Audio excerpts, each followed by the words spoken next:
Hi everyone, my name is Heather and I'm the person behind Happy Puppy Truffles. Today I wanted to show you guys another fun project to do for the holidays. I thought we'd make a wreath.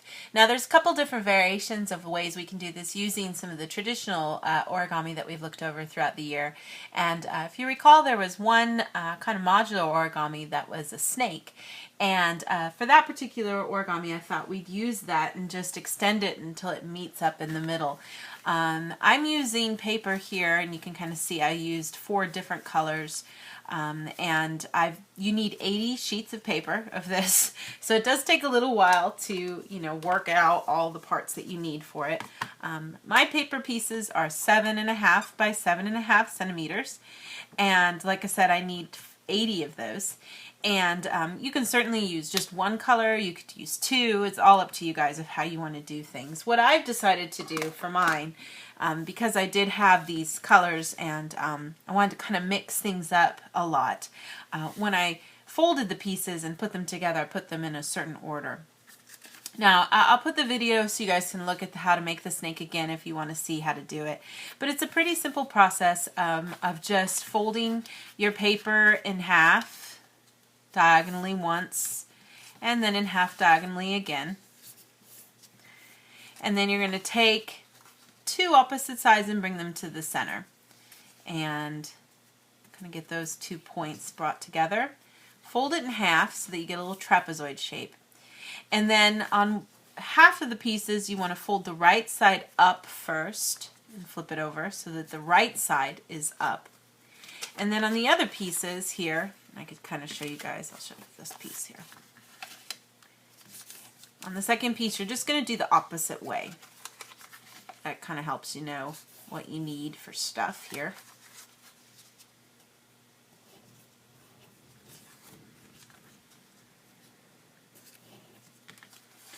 On the second piece, then, you want to it works easiest to just sort of turn it over and fold the right down, excuse me, and then the other side as well. So when you look at them, they're the opposite of each other. You've got the left flap on top on this one and the right flap on top on the other one. And you're just going to, alternate so that you get 40 that are like this and 40 that are like this, and then you piece them together. The way we put them together, if you look at things first, you want to first make sure that we know how much kind of space we're going to put between each of the pieces. And the best way to do that, if you look, for example, at this one, is we're going to be folding down the paper so that we get to a point that's about halfway between the top of this little triangle here. So about halfway, just folding it straight down. And you want to just kind of pick a nice little spot there, and then maybe make one piece that's like your marker piece and put it to the side, and use this then to copy for all the other pieces that you make. Even the ones that are opposite here, you can see what we can do here is I can just place this behind, and then the flap that's on top, I'm pushing back, whether that be on the right or the left side. And then this flap that you see here, I'm going to push forward. And just try to keep things as parallel and everything as you can as you do this. But then you can go through and do that for all 80 of your pieces. And once you've got all 80 of them completed, you piece them together. And the way we put them together is if you take one that has the left flap on top, and you look here, we've got this nice little pocket on the inside. I'm just going to slide this right into that little pocket. And then on the darker green one's pocket, I'm going to let the lighter green's little tabs fold in. And you kind of just get them going first, and then if you just pull right here, it'll come up to the point that it hits where we've made those creases before, and that's how you piece them together. And we just keep alternating, going back and forth, until you get a huge, nice, long train of them. Now, this particular kind of origami allows for a little bit of an angle shift in the way you twist things around, and that's how you wind up making into a circle. And you could certainly change the size of these pieces. You can change how many pieces you use. There's only so much curve you can get as you try to turn things around, and so you are going to need actually quite a lot of pieces to be able to get it to curve all the way around. Color-wise, what I did was I used let's see here. I use like a darker green and then a lighter green and then this middle green and an olive green. And then on the next run I did the opposite of these. So I did the light and then the dark and then the olive and the yellow green. And that way I got a nice mix of everything as I put it all together. And once you get it all together, you should get something that looks like this nice big giant cool looking snake. And I'll get these little guys out of the way. You can kind of see here, I've gotten it started down here with that little dark green color, and it just nice alternates between everything for the whole thing. And I wind up getting a nice little curve that I can create from stuff. You could even have made this bigger if you wanted to. Made this almost just halfway and made 160 and made a super big size one. It's just sort of up to you. But this was the last piece that I put in right here, this green. And then to just finish things off, you just take what you started with right here. And just the same process we've been doing for everything else. You just slide that point into the pocket here. And then just slide these little tabs right into the pocket of that first piece. So I can slide this one in here. And my paper is pretty flimsy. I used just some handmade paper that I had. If you're using stronger paper like origami paper or taunt paper or something like that, this will work a little easier. Mine's kind of a little flimsy. But I get that in there on that front side. And then if you just flip things over for a second, you can do the other side as well. There's really no front or back to this. It looks the same either side. It's just sort of a point of preference of which one you're looking at, really. They're the same. So. And you don't want to go flying this around like a frisbee because it probably will break, but it is pretty sturdy once you get it all together. There's no glue involved. It's just this nice little cool little flimsy sort of thing. You could even almost turn it so that you get it to go like something like this. If you wanted to make it, it looks kind of like a tire. But I kind of like it like this, where it's just sort of flat like this. And the problem is now, obviously, if you hang it, it looks kind of weird. It droops out and looks like an O. And we don't want it to look like that. So one of the things what we can do is you can, of course, stick it onto a board, make it like a poster, like a picture. But I want to be able to still hang it like on a door and have the middle part kind of open. So I'm just going to put a sort of reinforcement kind of circular donut right here to kind of keep everything stable. And what I'm going to be using to do that, and I just happened to find a coffee lid. You know, you can go look around, see what you got, but this happens to be a pretty good size for this, I think. And I'm just going to use that as a guide to kind of cut out some paper and just cut a thin kind of 1 centimeter shape to give me a base for everything here. And I'm going to be using just some of that basil craft paper that I happen to have. It's a nice sturdy paper. You could use cardboard too, whatever you want to use for this. But I'm just going to go ahead and kind of draw around here so that I can get, I want to use as little of my paper here as I can so that I can use the rest of this for some other project. But just kind of get a nice circle drawn around the edge and then cut that out. And then I'll just cut a little bit of it so that I can use it for, I don't want the center part showing, so I'll get this cut out first. Hold on. So this is the little kind of circle I cut out. And like I said, I don't really want to have, you know, this whole thing showing. That's kind of lame.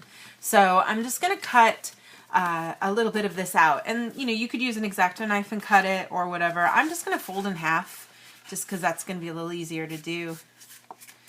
And then I can cut from here around and just give myself a little bit of a frame for this. And it really doesn't need to be more than 1 centimeter, really.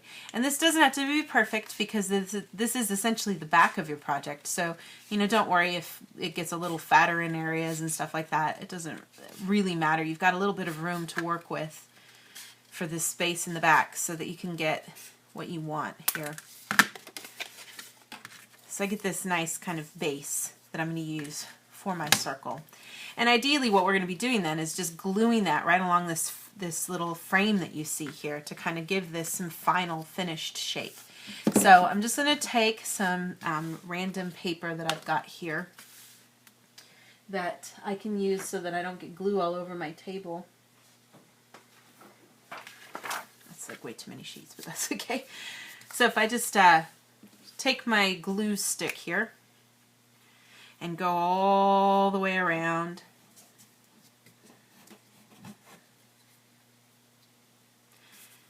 And you know, you can use different kinds of glues. Everybody has like their favorite glue. I like these glue sticks here. I don't know if the glue sticks in the States are always as good, but get a little bit of glue on that, and then just get the part that has the extra glue on it out of the way. And I really want to try my best to keep this first into a nice, perfect little circular shape as much as I can. Kind of get it all smushed together so that it looks the way I want it to. And then I could take this and just rest it right on top.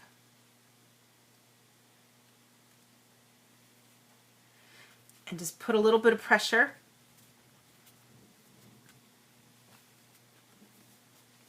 And you should be able to even turn it over and put some more pressure on it.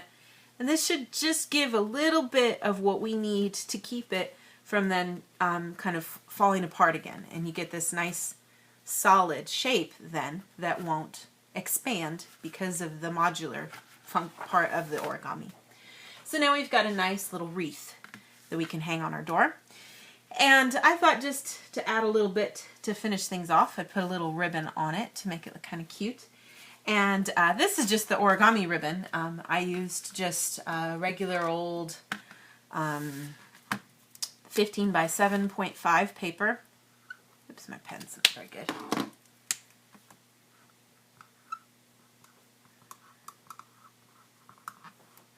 And that's for the ribbon or the bow.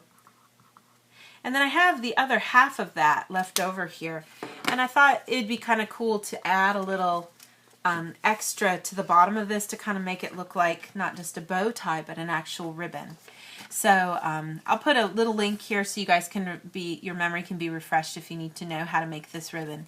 But I just used Tomp paper for this. So it's a nice strong ribbon, and you can find wherever, it's pretty uniform all the way around here. But if there's a part where there's any kind of weird defect, you can cover it up, of course, with a bit of glue. So before I glue this to my wreath, I do want to go ahead and add the little bits of ribbon that I want to have extending underneath. And like I said, this is just a leftover piece of half of the paper I used to make my ribbon. And I can just kind of fold it in half, and you can just, play around with this and kind of fold it any way you like to, or cut it any way you like to. I just want to kind of create a little bit of a, slight curve to things if you want, and it's really just sort of a point of preference of what you guys want to do with this, but you could leave it straight, you could really do anything you like to with it, really. But I do want to kind of create that little pointed end to things if I can. So get something like this. And then I'm just going to go ahead and kind of play around with how these kind of overlap and how long I want it to be. I don't know if I necessarily want it too super long. Let's see what it looks like here. Yeah, probably all of that's going to be a little long, so I'm just going to cut off right around up here.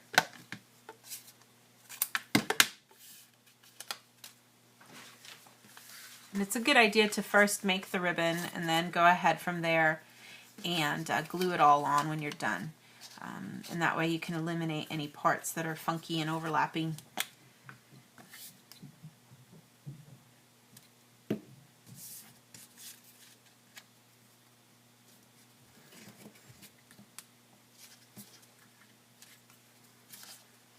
And you see when I do this, like, of course I'd get some weird shape to all this. I don't really want to have that showing if I can help it.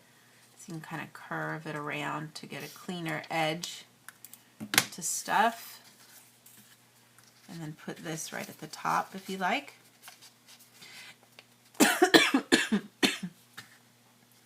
Now the bow is pretty funky on the back, and so you really want to put a lot of glue and keep it smushed down for a while to give yourself, a chance to keep it so that it catches right, because there's so much here that's kind of interfering with the way things go. So I'll just get this kind of up here like this.